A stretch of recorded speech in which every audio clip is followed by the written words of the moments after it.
Hello बच्चों, let's read this question. This question says, read the assertion and reason carefully and mark the correct option out of the option given below. नीचे कुछ options दिए गए हैं A, B, C, D, E के format में, और उनमें से किसी एक ऑप्शन को हमें टिक करना है assertion रीजन को समझ के पढ़ के.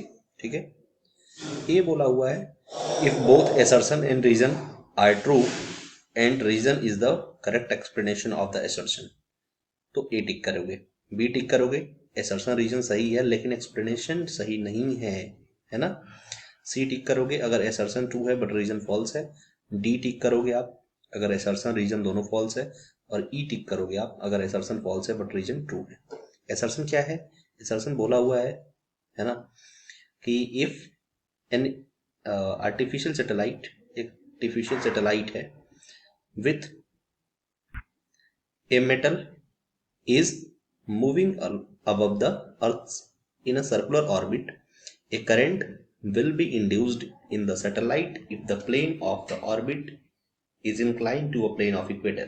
ठीक है, बोला हुआ है कि हमारे पास एक आर्टिफिशियल सैटेलाइट है ना, जिसमें मेटल सरफेस लगा हुआ है, मेटल का सरफेस लगा हुआ है, और ये अगर अर्थ के ऊपर मूव कर रही है ना, अर्थ के ऊपर सर्कुलर ऑर्बिट में मूव कर रही है, तो उसमें करंट इंड्यूस होगा, है ना, सैटेलाइट के अंदर करंट इंड्यूस होगा. लेकिन करंट तभी इंड्यूस होने को बोला है जब वो इंक्लाइन हो, है ना, इससे प्लेन ऑफ इक्वेटर से, यानी कुछ एंगल बना रहा हो. दूसरा रीजन बोला है क्या बेटा? The current will induce only when the speed of satellite is more than 8 kilometre पर सेकेंड. मतलब ये दूसरा बोला है रीजन में कि कभी भी जो करंट इंड्यूस होगा वो तभी होगा जब सैटेलाइट की स्पीड क्या हो, है ना, 8 किलोमीटर पर सेकेंड से ज़्यादा हो. तो देखते हैं क्या है इसका सॉल्यूशन. सबसे पहले की कॉन्सेप्ट देखते हैं. तो की कॉन्सेप्ट में आपको ध्यान रखना पड़ेगा, है ना, की कॉन्सेप्ट में आपको ध्यान रखना पड़ेगा मैग्नेटिक फील्ड, है ना, ड्यू टू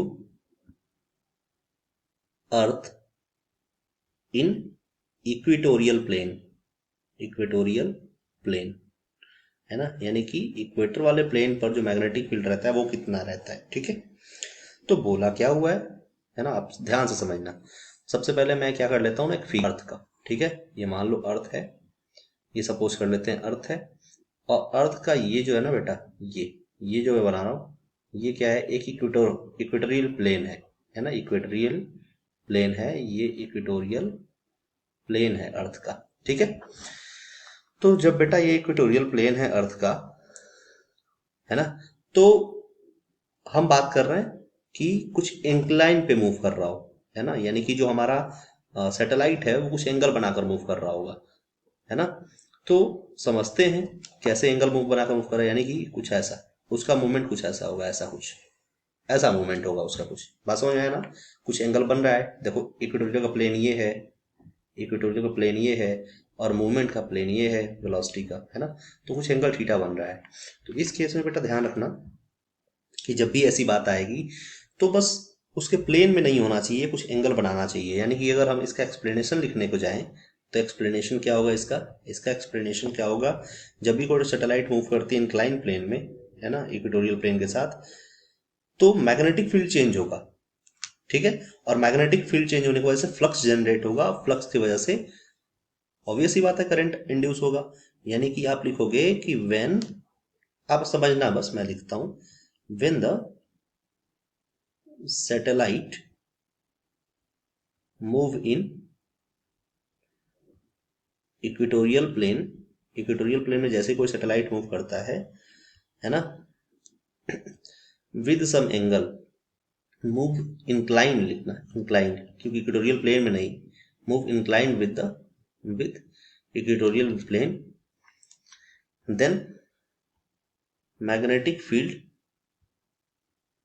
चेंजेस, है ना, magnetic field changes due to that, है ना, ड्यू टू दैट, जिसके वजह से मैग्नेटिक फ्लक्स चेंज होगा, मैग्नेटिक फ्लक्स चेंजेस, और मैग्नेटिक फ्लक्स के चेंज होने से induced current, induced current will be developed, है ना, इसके वजह से इंड्यूस करंट डेवलप होगा. ठीक है ना, बात समझ में आई? लेकिन अगर वो इक्वेटोरियल प्लेन में हुआ, if motion is in equatorial plane, अगर मोशन इक्वेटोरियल प्लेन में हुआ तो करंट की वैल्यू 0 होगी, क्योंकि उस केस में मैग्नेटिक फील्ड ना चेंज होगा, ना मैग्नेटिक फ्लक्स चेंज होगा, कुछ भी चेंज नहीं होगा। ठीक है ना? तो यानी कि ये वाला पार्ट हमारा असर्शन पार्ट सही है। रीजन पे आते हैं, तो रीजन में कहीं भी बेटा वेलोसिटी का जिक्र हमने किया नहीं। वेलोसिटी तो ये डिपेंड करेगा ना कि मतलब रिलेटिव वेलोसिटी क्या है उस इक्वेटोरियल प्लेन के रेस्पेक्ट में उस सैटेलाइट का। ठीक है? तो ये कुछ भी हो सकता है, रिलेटिव वेलोसिटी होना चाहिए कुछ ना कुछ, ये जीरो नहीं होना चाहिए। तो ये कोई फिक्स नहीं है कि 8 होना चाहिए, 9 होना चाहिए, या फिर इससे ज़्यादा होना चाहिए, ऐसा कुछ नहीं है।